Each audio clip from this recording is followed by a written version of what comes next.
다니엘 어디야? 열왕기하 12장. 네, 열왕기하 12장. 이제 드디어 12장으로 넘어갔습니다.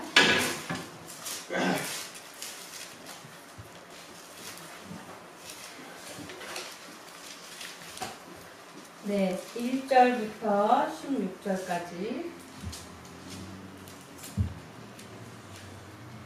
교독하겠습니다.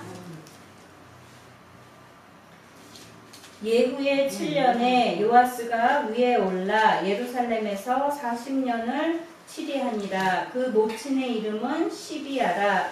부엘세바 사람이더라. 요아스가 제사장 여호야다의 교훈을 받을 동안에 여호와 보시기에 정직히 행하였으되 오직 산당을 제하지 아니하였으므로 백성이 오히려 산당에서 제사하며 분향하였더라. 요아스가 제사장들에게 이르되 무릇 여호와의 전에 거룩하게 하여 드리는 은 곧 사람의 통용하는 은이나 각 사람의 몸값으로 드리는 은이나 자원하여 여호와의 전에 드리는 모든 은을 제사장들이 각각 아는 자에게서 받아들여서 전에 어느 곳이든지 퇴락한 것을 보거든 그것으로 수리하라 하였더니 요아스 왕 23년에 이르도록 제사장들이 오히려 전에 퇴락한 데를 수락하지 아니하였는지라. 요아스 왕이 대제사장 여호야다와 제사장들을 불러서 이르되 너희가 어찌하여 전에 퇴락한 데를 수리하지 아니하였느냐. 이제부터는 너희 아는 사람에게서 은을 받지 말고 저희로 전 퇴락한 데를 위하여 드리게 하라. 제사장들이 다시는 백성에게 은을 받지도 아니하고 전 퇴락한 것을 수리하지도 아니하기로 응하니라. 제사장 여호야다가 한 괴를 취하여 그 뚜껑에 구멍을 뚫어 여호와의 전문 어기 우편 곧 단 옆에 두매 무릇 여호와의 전에 가져오는 은을 다 문을 지키는 제사장들이 그 괴에 넣더라. 이에 그 괴 가운데 은이 나는 것을 보면 왕의 서기와 대제사장이 올라가서 여호와의 전에 있는 대로 그 은을 계수하여 공하고 그 달아본 은을 일하는 자 곧 여호와의 전을 맡은 자의 손에 붙이면 저희는 또 여호와의 전을 수리하는 목수와 건축하는 자들에게 주고 또 미장이와 속수에게 주고 또 여호와의 전 퇴락한 데를 수리할 제목과 다듬은 돌을 사게 하며 그 전을 수리할 모든 물건을 위하여 쓰게 하였으되 여호와의 전에 드린 그 은으로 그 전에 은 대접이나 굴집게나 주발이나 나팔이나 아무 금 그릇이나 은 그릇을 만들지 아니하고 오직 그 은을 일하는 자에게 주어 그것으로 여호와의 전을 수리하게 하였으며 또 그 은을 받아 일꾼에게 주는 사람들과 회개하지 아니하였으니 이는 성실히 일을 하였습니다. 속건제의 은과 속죄제의 은은 여호와의 전에 드리지 아니하고 제사장에게 돌렸더라. 아멘. 네, 어린 요아스가 7살에 왕에 올랐죠. 예, 제사장 여호야다의 노력과 많은 백성들의 그런 열심과 하나님의 도우심으로 이제 드디어 이스라엘의 올바른 왕이 세워졌고요. 요아스가 오늘 보니까 요아스가 40년간을 통치했다고 그래요. 그렇죠? 굉장히 오랫동안 통치했는데 요아스가 왕이 되었을 당시를 생각해 보면 그 요아스의 형제들을 그 할머니 아달랴가 다 죽여버렸잖아요. 그러니까 뭐 말하자면 왕의 측근이 아무도 없는 거예요. 그러니까 왕족이 거의 전멸했고 그리고 유일하게 살아남은 사람이기 때문에 물론 그를 보호해주고 지켜준 고모가 있고 또 제사장 여호야다가 있었지만 정치적인 그런 튼튼한 기반이 없는 그런 상태가 바로 이 요아스 왕의 그런 위치였거든요. 그 당시에 그런 모든 근동지방의 그 나라들의 왕들의 모습을 보면 예를 들어서 다윗 왕만 해도 굉장히 막강한 권력을 가진 그런 부강한 왕이었지만 그도 많은 그 적들이 있었거든요. 그래서 수많은 반란이 일어났고 성경에 나와 있는 그런 반란 말고도 더 많은 그런 반란과 그런 당쟁들이 있었을 거라고 이제 추측이 되는데 그런데 그렇게 막강한 다윗 왕조차도 그런 일이 빈번했는데 이렇게 지금 어린 나이에 왕이 됐고 어떤 정치적으로 튼튼한 기반도 없고 배경도 없는 이 요아스 왕으로서는 지금 40년간이나 지금 통치했다는 내용 가운데 그 안에 어떤 반란이나 이런 내용은 안 나오거든요. 그러니까 이게 참 희한한 일이죠. 그러니까 이게 어떻게 우연이나 저절로 된 일이라고 생각할 수가 없잖아요. 그럼 뭐겠어요? 하나님의 은혜죠. 예, 하나님의 은혜로 이 어린 요아스 왕이 정말 하나님의 축복 가운데 이 나라를 시작하고 다스릴 수 있게 된 거라고 생각할 수밖에 없는 거예요. 우리가 이 땅을 살아가면서 세상을 살아가면서 어떤 사람이 아무리 하나님을 잘 믿는 사람이라고 할지라도 내가 완벽해서 이제 하나님의 도움 없이 나 스스로 모든 것을 이룰 수 있고 앞으로도 내가 나 혼자서 모든 걸 결정하는 것들이 완벽하다 이렇게 자신할 수 있는 사람이 하나라도 있겠어요? 무슨 은사가 있든 무슨 능력이 있든 어떻든 간에 이 세상을 살아가는 모든 사람은 하나님의 은혜를 의지하지 않고서는 살아갈 수가 없겠죠. 예, 오늘 요아스 왕의 이런 미약한 가운데도 하나님이 성공적인 삶을 이끌어 주신 그 하나님의 은혜와 긍휼을 먼저 볼 수가 있습니다. 그래서 우리가 정말 하나님의 은혜를 의지하지 않고 이 땅을 살아갈 수 있다 하지 못하듯이 우리가 늘 하나님의 말씀을 가까이 하고 하나님의 그 인도하심에 따라가는 성도가 되어야겠어요. 예, 2절에 보면요. 이 요아스 왕이 어떻게 해서 이 나라를 다스리고 살아갔는가가 나오죠.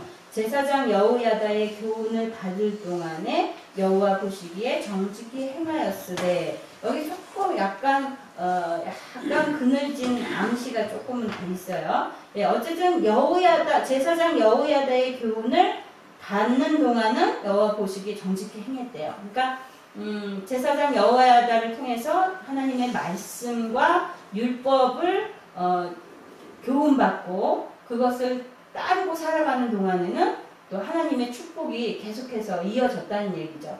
그러면 제사장 여호야다가 죽은 다음엔 어떻게 했을까요?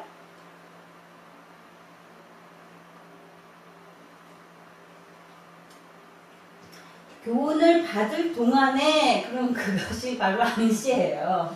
받을 동안에 그러니까 제사장이 살아있어서 왕에게 말씀을 지도해 줄 때는 열심히 말씀대로 따랐고 그래서 말씀대로 따라 사니까 축복도 받겠죠. 예, 그런데 제사장 여호야다가 죽고 나니까 이 훌륭한 요아스 왕도 어려서부터 성전에서 자랐던 이 왕도 이게 회개망측한 짓을 결국은 해요. 열왕기에는 안 나오지만 역대기에 나와요. 그래가지고 회개망측한 짓을 해서 좀 끝부분이 좀 그렇긴 해요.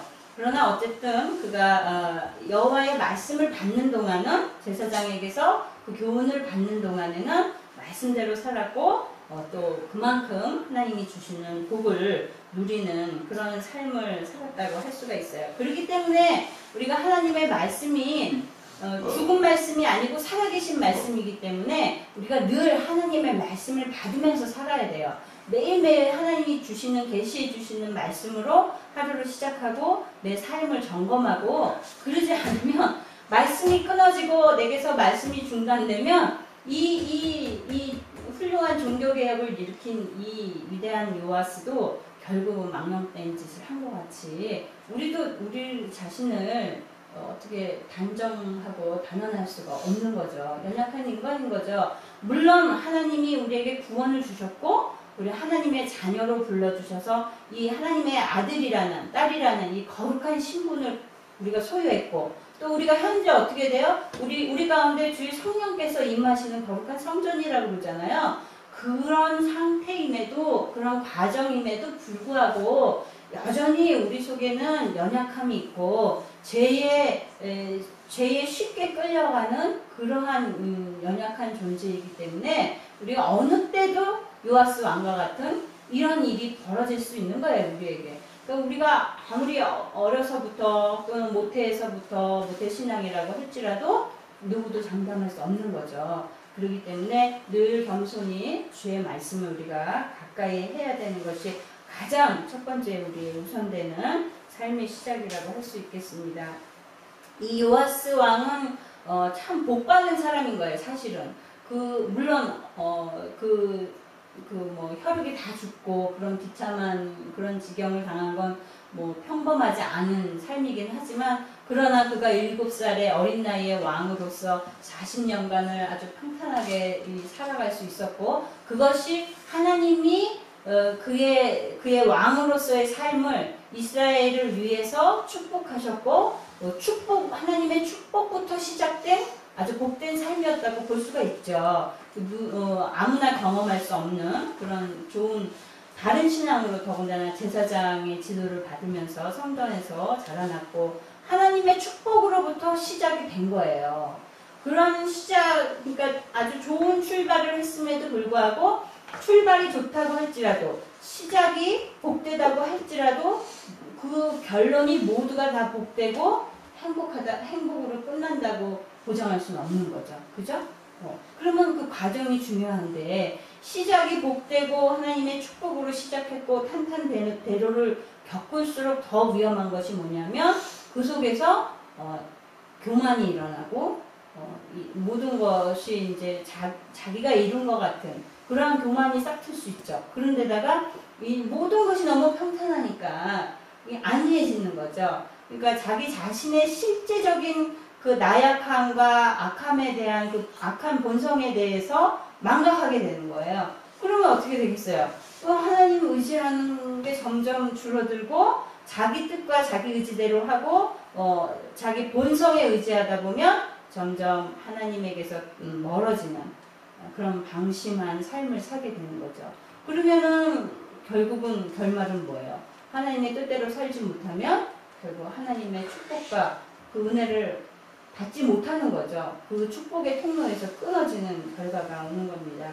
그래서 우리 이사야서에 보면은 농부 되신 하나님이 땅을 파서 극상품의 포도나무를 심었는데, 그래서 하나님이 모든 가정 가운데 열심으로 해서 좋은 열매 맺기를 기다렸는데 뭘 맺었대요? 들포도를 맺었다고 그러잖아요. 그러니까 참 안타깝죠. 그러니까 끝까지 하나님의 축복으로 시작했어도 끝까지 좋은 열매 맺는다는 게 쉽지 않은 거예요. 그죠? 그러니까 우리의 이 악함과 연약함들을 우리가 잊으면 안 되겠어요. 망각하면 안 되겠어요. 하나님의 복을 누리는 삶을 살고 있다고 해서 자만하고 방심하면 안 되겠죠. 그럼 거꾸로 나는 그렇게 참 운이 없어, 세상적으로 말하면 운이 없어, 복이 없어, 박한 삶을 살았어 할지라도 그것이 다가 아닌 거죠. 그죠? 어려운 시작을 했을지라도 끝맺음이 올바름은, 끝맺음이 하나님의 복된 자리로 끝맺으면 그것이 오히려 더 좋은 결말 아니겠어요? 그러니까 하나님의 백성으로서 끝까지 근신하고 자기 삶에 대해서 경계를 늦추지 않아야겠어요. 예, 3절을 보세요. 이제 3절에 왜 이 요아스에 대한 이런 부정적인 암시를 2절에 했었나 나와요. 오직 산당을 제하지 아니하였으므로 백성이 오히려 산당에서 제사하며 분향하였더라. 오늘 12장 우리가 16절까지 읽은 내용은 지금 이 요아스가 산당에 대한 이야기와 성전 보수에 대한 이야기가 크게 두 축을 이루는데요. 지금 이 산당을 제하지 아니한 것이 그래서 백성이 산당에서 제사하고 분향했다고 하면서 이 책임의 결말을 요아스 왕에게 짓는 것 같은 그런 말이죠. 그러니까 백성들이 산당에 뭐가 있겠어요? 우상이 있겠죠. 금송아지가 있겠죠. 마치 여로보암이 단과 베델에 그렇게 세워놓고서 온난이 섬기게 했던 것 같이 지금 백성들이 산당을 찾아서 제사를 했다는 거예요. 그런데 그것이 이 이스라엘의 죄가 된 거죠. 그런데 왜 이게 요아스가 그러면 그 산당을 만들었어요? 여로보암처럼? 아니거든요. 그럼 요아스가 백성들한테 거기 가서 제사해라 그랬어요? 그것도 아니거든요. 근데 왜 요아스 탓을 지금 이 성경에서는 할까요? 하나님께 다 탓해야지. 그렇죠. 네. 예, 이 산당이요, 말하자면 이스라엘 백성에게 있어서 굉장히 아주 핵심 중에 하나예요. 왜냐하면 이 열왕기서를 쓰여지게 된 이유가, 목적이 뭐냐면 완전히 패망해서 포로로 끌려간 이스라엘 백성들, 유다 백성들이 왜 이 하나님의 백성이, 선민이, 하나님의 약속을 받은 백성들이 이렇게 망한 나라가 되어서 남의 나라 포로로 끌려온 이런 비참한 삶을 살게 되었는가를 알려주기 위해서 쓴 책이거든요. 근데 그 원인이 뭐였냐면 주된 요인이 이 산당이었던 거예요. 북이스라엘도 그렇고 남유다도 그렇고 이 종교개혁을 단행했던 요아스 왕조차도 이 산당의 끈앞을 완전히 제거하지 못한 거죠. 과감하게 제거하지 못한 거예요. 백성들이 찾으니까, 백성들이 그것을 좋아하니까, 그리고 여러 가지 이유로 과감하게 척결하지 못했던 거죠.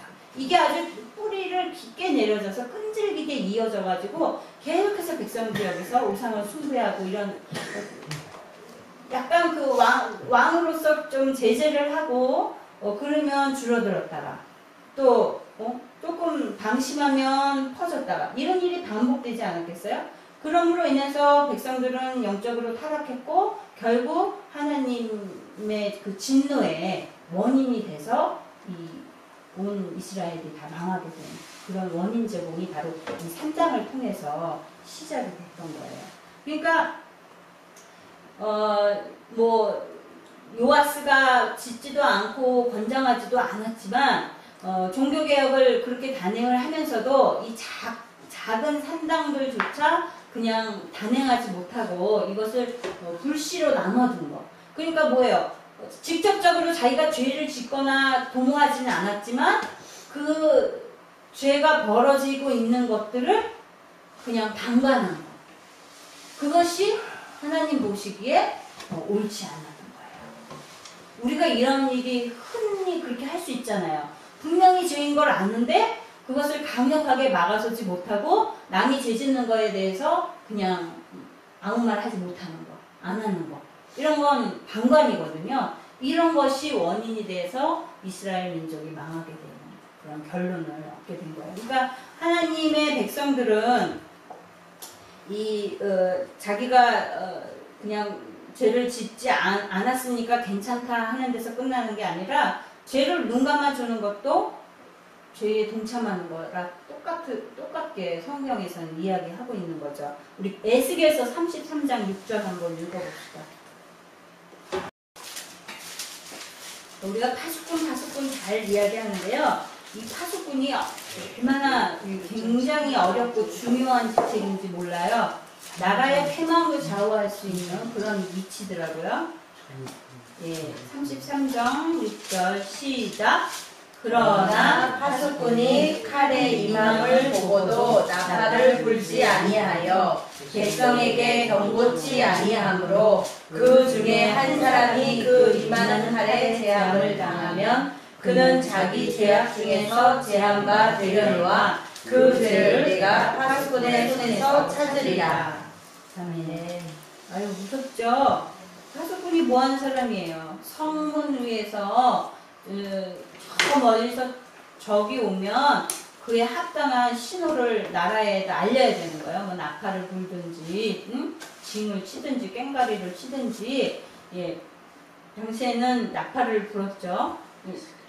이렇게 해서 이 전쟁에 대해서 대비할 수 있고 피할 수 있도록 해야 하는 책임이 이 파수꾼에게 있는 거죠. 근데 그거를 방심해서 나라에 손실이 오고 백성들이 손상을 입게 되면 그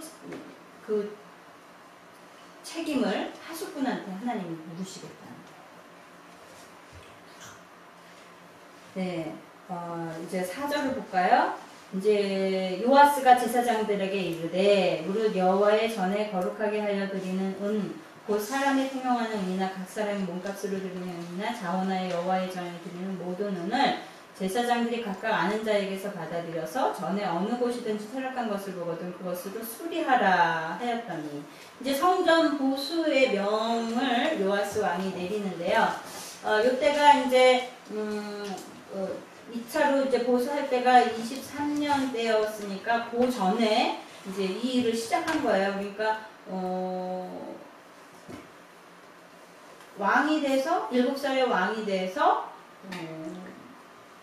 지금 한 30살 이전에 그 이전에 훨씬 이전에 이 일들을 시작한 거죠. 그러니까 젊은 나이고 이제 성인으로서 왕으로서 제대로 이제 일을 시작하게 된 그런 상황인 것 같아요. 그러니까 사실은 왕으로서 해야 될 일이 얼마나 산더미 같이 많이 있겠어요. 이제 성인으로서 자기가 감당해야 될 일들이 산적하는데도 지금 요아스 왕이 우선적으로 그의 모든 일 가운데 우선적으로 한 업적을 지금 성전 보수로 이야기하고 있거든요.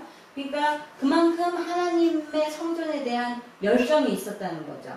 하나님의 성전에 대한 열정이 있다는 것은 그만큼 그 요아스 왕의 신앙의 상태를 증명해 주는 그런 모습이라고 할 수가 있겠어요. 우리가 그러니까 우리 하나님의 성전에 교회에 대한 일이나 그런 교회가 안고 있는 문제들에 대해서 우리 성도들도 그것을 안타까운 마음으로 기도하고 또 생각할 수 있어야 되겠어요. 왜냐하면 교회를 통해서 하나님이 하나님의 은혜와 축복을 성도들에게 통해서 이루어지게 하시기 때문이죠.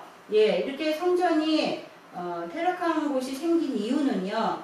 요아스 왕 이전에 이 아달랴 또 그 이전에 아하시아 이런 세 왕들 이 왕들이 지금 바알 숭배, 우상 숭배 정책으로 말미암아서 하나님의 성전을 막 손상시키고 또 그 손상된 것을 수리하지 않고 방치하고 이렇게 수년 동안 그렇게 해왔기 때문에 이 성전이 굉장히 피폐해진 거죠. 모습이 막 무너진 데도 있고 여러 가지로 그냥 아주 황량한 그런 지경이 되었던 것 같아요. 그 원인이 바로 우상 숭배 정책으로 인해서 하나님의 성전을 방치한 이유인 거죠. 예, 그런데 그것을 위해서 지금 요아스 왕이 고소하는데 어떤 방법으로 지금 고소하냐면 제사장들한테 아는 이들로부터 성전 수리할 운을 받아내서 그것으로 수리하게끔 왕이 처음에는 이제 지시를 한 거예요. 그래서 어떻게 고치라고 하냐면 5절에 보니까 어느 곳에든 퇴락한 곳을 보거든 다 찾아내라는 거죠. 그러니까 많이 손상된 부분은 당연히 고쳐야 되는데 그것뿐 아니라 아주 미세하게 숨어져 있어서 잘 보이지 않는 그런 부분들도 아주 자세하게 다 찾아내서 아주 사소한 결점이라도 다 완벽하게 수리를 해야 된다 이런 명령을 내린 거예요.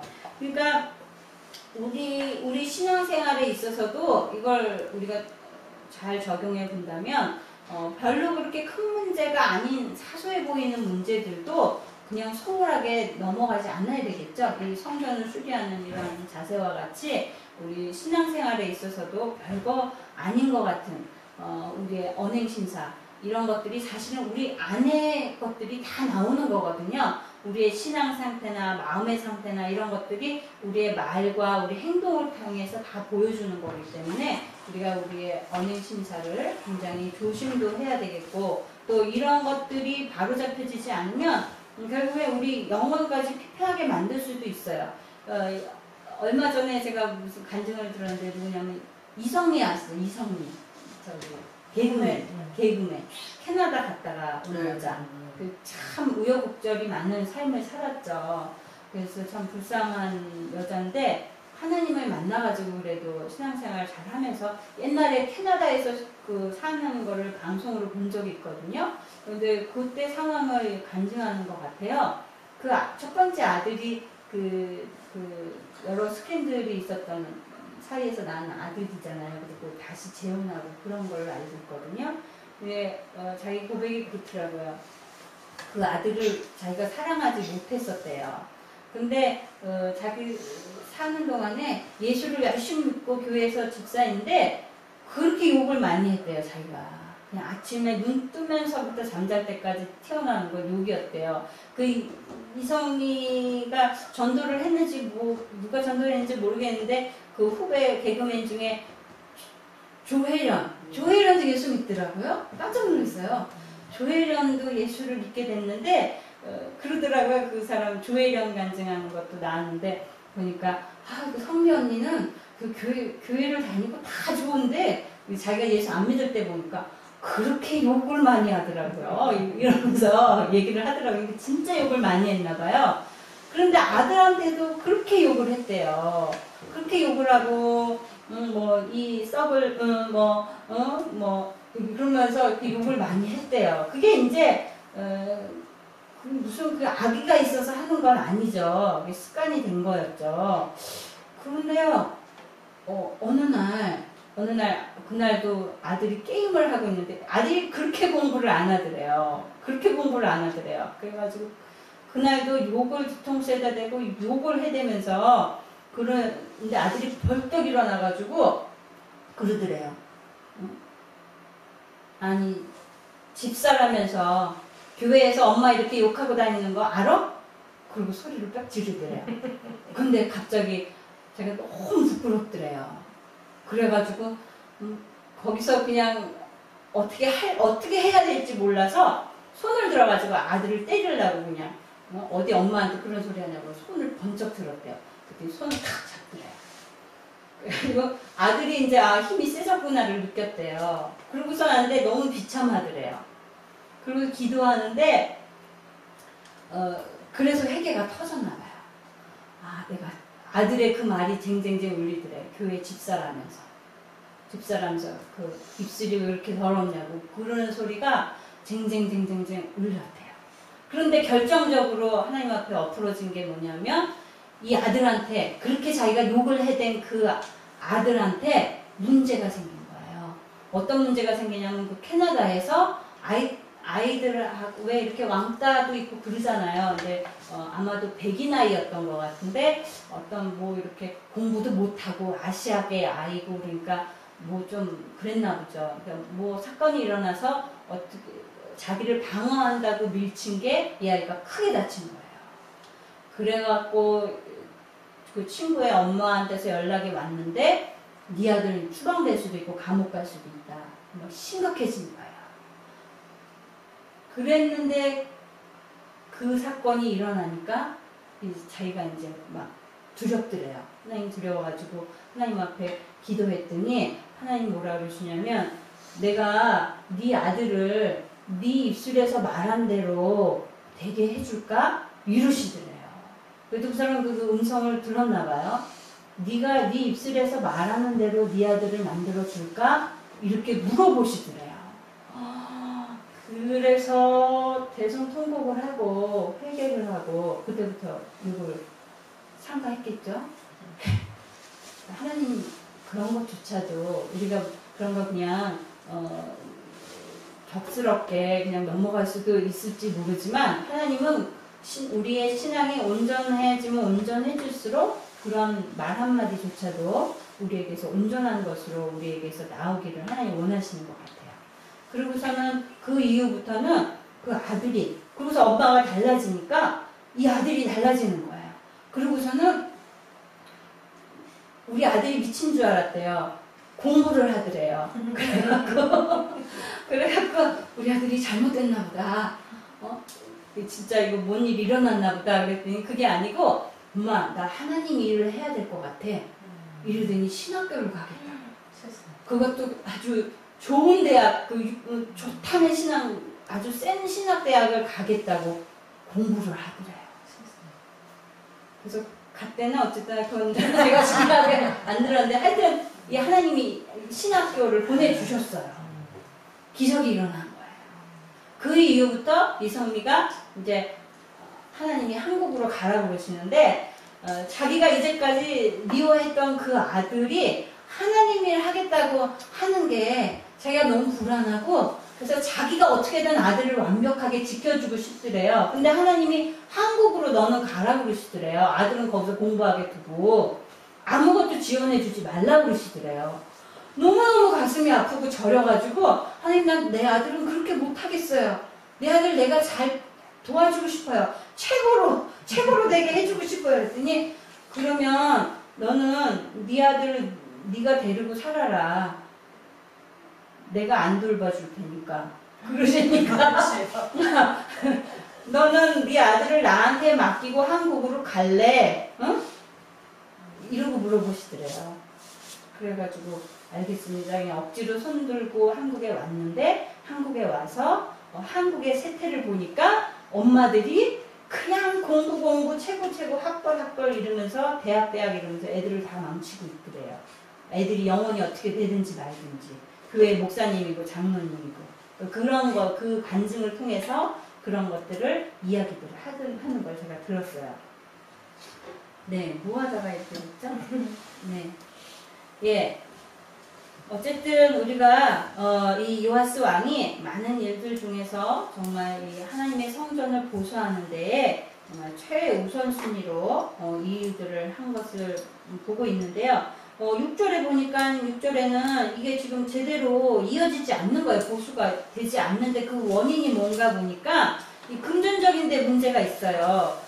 당시 제사장들은 그동안에 이 우상숭배 정책에 말려가지고 아주 피폐한 인생을 살았겠죠. 얼마나 삶이 고단했겠어요. 정말 피죽도 먹기 어려운 그런 지경에 있었을 텐데 그동안의 그러한 피폐한 삶을 이제 계속 이어가야 되니까 보강을 해야 되니까 그 성전을 보수하기 위해서 자기들이 걷어들인 돈으로 우선 자기들의 생활을 먼저 한 것 같아요. 이제 신학자들의 의견이 그래요.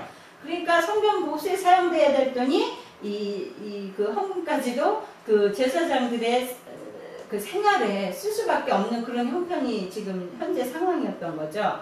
그러니까 이런 여러 가지 정황을 고려해 보면 이 제사장들만 나쁘다고만 할 수가 없는 거예요. 그 당시에 지금 어쨌든 지금 종교 정책이 새롭게 이루어졌음에도 불구하고 이 제사장들의 처우를 제대로 해주지 못하고 그들의 생활을 이어가기 어렵게끔 방치한 지금 왕과 백성들한테도 좀 잘못이 있다고 봐야 되겠죠. 네, 그렇다고 하더라도 지금 성전에 드려진 헌금을 자기 마음대로 유용한 제사장들이 한 게 잘했다라고 말할 수는 없죠. 왜냐하면 이 제사장이라는 직분은 자기의 삶보다도 자기의 생활보다도 하나님을 위해서 바쳐진 삶이니까 좀 하나님을 위해서 구별된 사람들이기 때문에 아무리 어렵다고 할지라도 이러한 이 일은 잘했다고 볼 수는 없어요.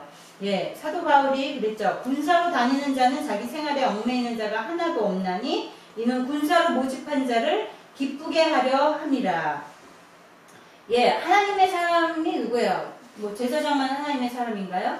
주의 종만 하나님의 사람인가요? 아니죠. 우리 모두가 다 하나님의 백성이고 하나님의 사람입니다.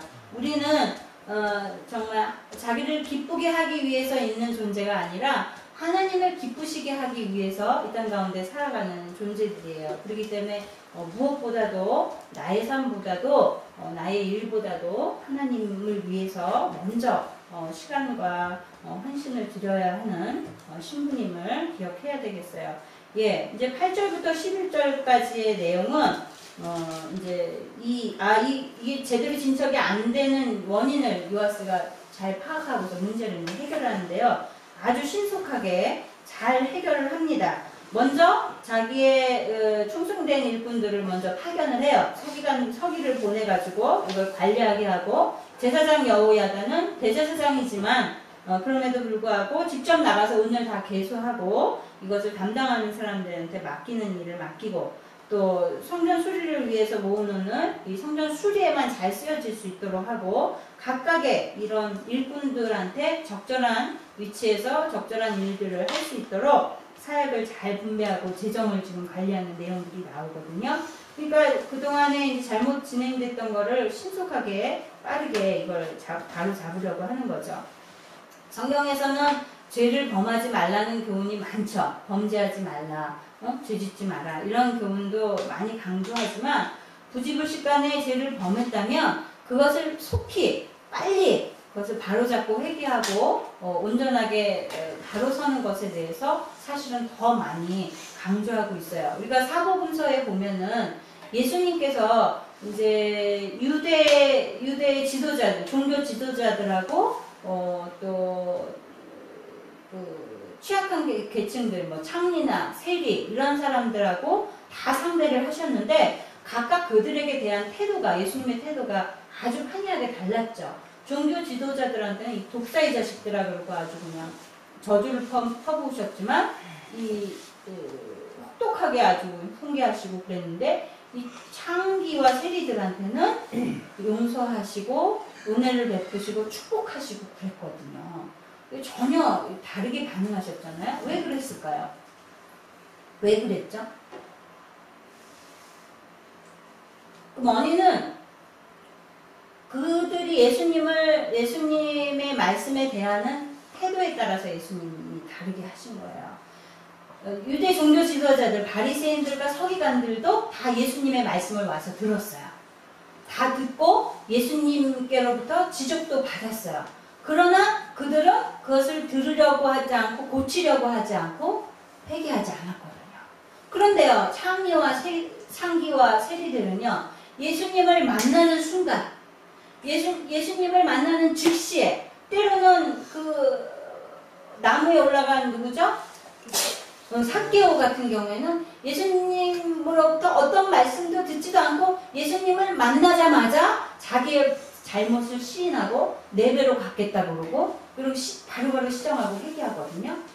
그들은 예수님의 말씀을 듣고 그 말씀대로 자기의 잘못을 회개하고 돌이키고 고치는 역사가 일어난 거죠. 말씀에 순복한 거죠. 그러니까 예수님의 입장에서 보더라도 유대 종교 지도자들과 이 연약한 위치에 있는 자들의 태도 중 어떤 걸 더 주님 보시기 기쁘시겠어요? 그죠? 그러니까 우리가 잘못된 일들을 시정함에 있어서는 그 속도가 빠르면 빠를수록 더 좋겠죠. 그러니까 우리가 연약한 위치이기 때문에 알고도 짓고 모르고도 짓고 지을 수밖에 없는 우리 상태예요. 우리가 그걸 시인해야 되는데 그럼에도 불구하고 잘못을 했을지라도 내가 잘못하고 잘못된 곳에 가게 됐을지라도 얼른 그것을 인지하는 즉시에 그것을 바로잡고 회개하고 확 돌이키는 그러한 태도가 중요한 거예요. 또는 또 우리가 정말 해야 될 일을 하지 못했을 때에도 그것을 하기 위해서 얼른 곧 시정해 나가고 무엇이 잘못돼서 내가 하나님 앞에 이것을 하지 못한 나를 고쳐나가고 그런 태도들이 중요하다는 거죠. 예, 그러므로 너희가 회개하고 돌이켜 너희 죄 없이 함을 받으라. 이같이 하면 유쾌하게 되는 날이 주 앞으로부터 이를 것이요. 사도행전 3장 19절의 말씀입니다. 예, 9절부터 12절까지는요. 이제 이 성전을 보수하는 과정에 대해서 아주 상세하게 설명하고 있는데요. 제사장 여호야다, 또 왕의 서기, 또 은을 드린 백성들, 그리고 뭐 목수, 뭐 감독, 뭐 다 나와요. 건축자들, 미장이, 석수 이런 사람들이 다 참여한 거예요. 온 백성이 다 나와서 성전 보수에 임한 거예요. 그러니까 유대 백성이 다 참여를 한 거죠. 그러니까 이 성전 보수가 전 유다 백성의 참여다 이렇게 볼 수가 있는 거예요. 그러니까 결국은 성전은 이 온 백성이 연합해서 같이 봉사하고 그런 아주 아름다운 모습으로 이 성전이 아름답게 변해질 수 있었던 거죠. 우리 하나님의 교회도요. 이렇게 우리 교회를 구성하는 우리 성도들이 다 마음과 뜻을 하나로 모아서 연합해서 하나님을 위해서 봉사하고 그럴 때 교회가 더 아름답게 되어지고 더 발전해 나갈 수 있는 거예요. 하나님의 종들만, 목회자들에게만 이걸 맡겨놓으면은 목회자들은 이 말씀을 전하고 기도하는 전문가지 경영하는 전문가가 아니거든요. 그러니까 모든 부분을 다 잘할 수는 없어요. 그러니까 우리 성도 각자에게 하나님이 그래서 은사들을 다 주셨잖아요. 그죠? 각자가 잘할 수 있는 부분들을 주신 이유가 뭐예요? 각자에게 잘할 수 있는 부분들을 잘 맡아서 감당해서 교회가 융성해질 수 있도록 또 아름답게 발전할 수 있도록 각자의 역할들을 잘 하라는 거죠. 지금 요아스가 성전 보수 공사를 처음엔 제사장들한테만 다 맡겼다가 이게 그럴 일이 아니구나 이제 깨닫고선 이걸 각자에게 잘 분담하고 재정 관리도 잘 분배하고 이럼으로 인해서 아주 견고하게 잘 수리되는 과정들에 대해서 나왔습니다. 네, 물론 하나님의 일은 하나님의 교회와 또 하나님 나라의 일은 하나님이 하시죠, 그죠? 하나님이 하시는데 그 하시는 과정 속에 우리 사람을 하나님이 사용하신다는 거죠. 우리 한 사람 한 사람 사람을 사용하셔서 모든 일을 하시지 하늘에서 하나님이 하나님 나라의 일을 위해서 교회를 턱 져가지고 턱 떨어뜨려 주시고 뭐 그런다면 우리 사람이 왜 필요해요? 그죠? 예, 우리는 로봇만 있으면 되죠. 예, 하나님께서 우리 사람을 통해서 하나님의 일을 하신다는 걸 우리가 잘 기억해야 되겠고 이제 15절의 말씀 볼까요? 이제 다 왔어요. 예, 은을 받아 일꾼에게 주는 사람들과 회개하지 아니했으니 이는 성실히 일을 하였습니다. 이건 무슨 소리냐면요. 지금 이제 이 감독을 맡아서 이제 일을 하는 사람이 수리하는 사람이 다른 사람의 간섭을 받지 않고 이를 필요한 물건을 산다든지 이런 모든 과정에서 일하는데 간섭받지 않고 자기가 원하는 대로 충분하게 그 재정을 사용할 수 있었다는 거예요.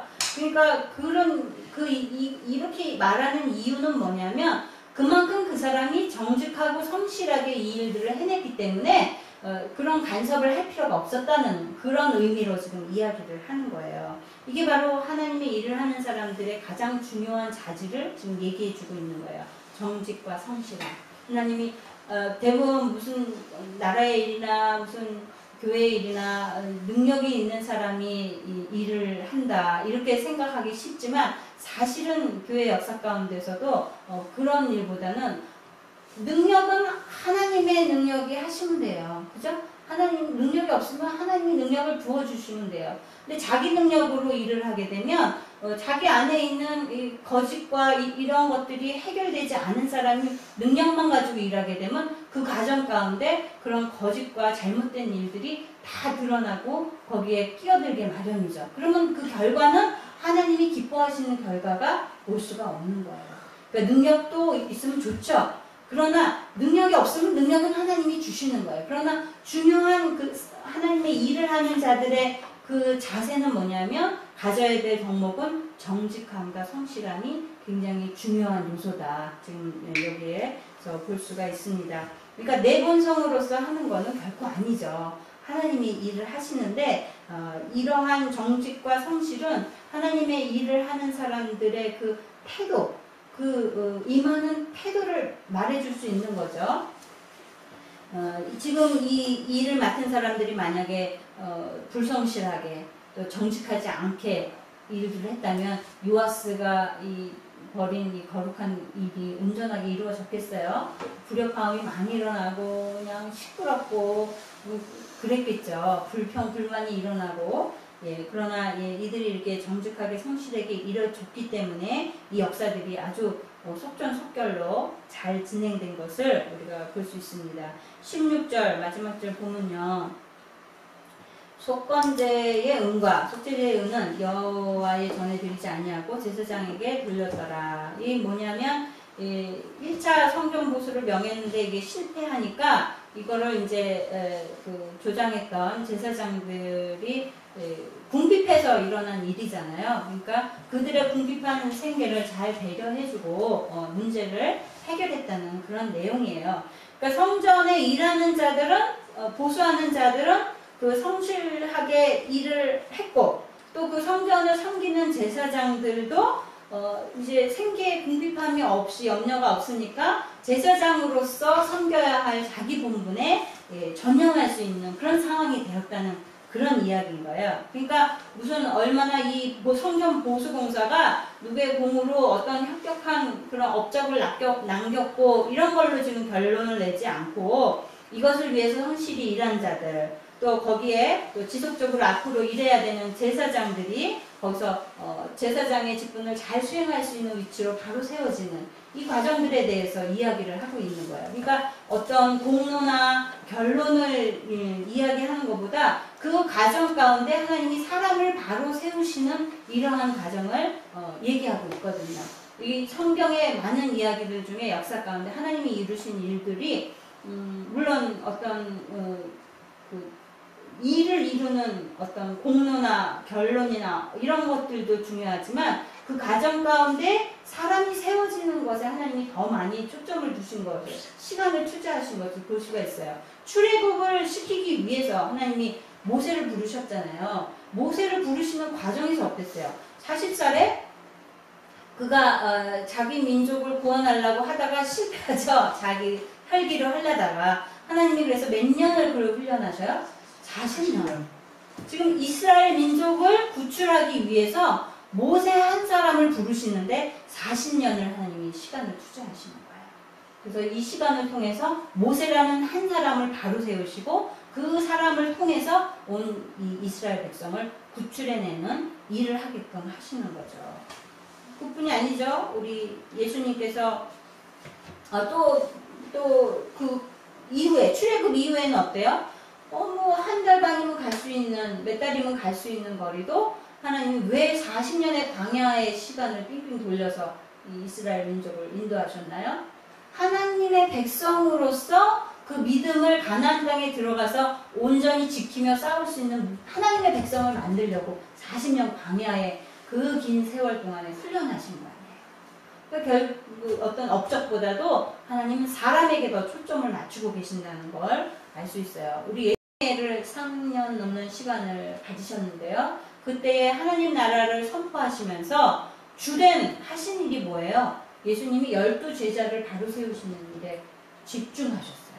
그 3년 반 동안 12명의 제자를 겨우 예수님이 바로 세우셨다고요. 그것도 물론 그들이 성령 충만 받기 전까지는 또 많은 시행착오를 거치지만 이렇게 하나님의 관심은 무슨 일을 이루는 것도 중요하지만 그 과정 가운데 사람이 온전하게 쓰는 것을 하나님 더 관심 있게 보시고 중요하게 여기신다는 걸 알 수가 있었습니다. 오늘 말씀 마칩니다. 네, 40년에 걸쳐서 요아스의 통치 기간 가운데 지금 오늘 주목할 만한 업적은 바로 이 성전 보수 공사인데요. 예, 처음에 이 제사장들에게만 맡겨졌을 때는 이게 진척이 없던 일이 이제 잘 분배되고 지혜롭게 잘 진행해서 이제 모든 백성이 적극적으로 참여함으로 인해서 이 성전 보수 공사가 오랜 우상 숭배 기간을 지나온 이 성전이 아름답게 변하는 그런 아주 성공적인 모습이 되었습니다. 우리가 이 성전 보수와 같은 우리 육체가 우리 성도들의 몸이 하나님의 성전이라고 하잖아요. 이 참된 신앙을 지키기 위해서 우리도 이런 노력이 필요하다는 거죠. 그래서 날마다 우리도 성전을 요아스가 이렇게 보수한 것 같이 세세한 부분까지 점검한 것 같이 우리도 우리의 성전된 우리의 몸과 우리의 영혼을 날마다 잘 이것이 근감대는 없는지 이것을 보수할 때는 없는지 내가 하나님과 날마다 교통하고 있는지 하나님의 말씀대로 살아가고 있는지 날마다 점검하시는 성도들이 되어져야겠습니다. 네, 기도하겠습니다.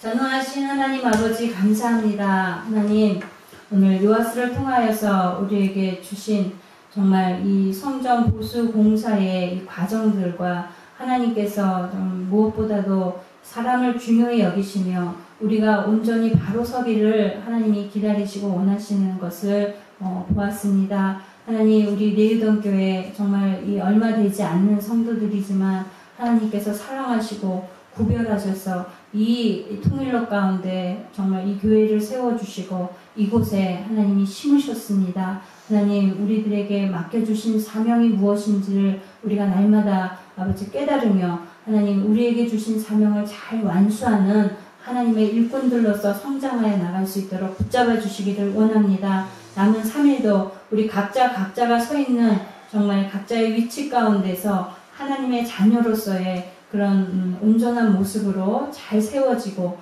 이 모습을 통하여서 살아계신 하나님이 증거되어지고 정말 우리를 통하여서 그리스도의 향기가 바라게 하는 성도로 살아갈 수 있도록 하나님 오늘 우리에게 주의 음성을 들려주시고 말씀하여 주시고 새 힘을 부어주시기를 원합니다. 감사드리며 예수님의 이름으로 기도드렸습니다. 아멘. 주기도문으로 예배 마칩니다.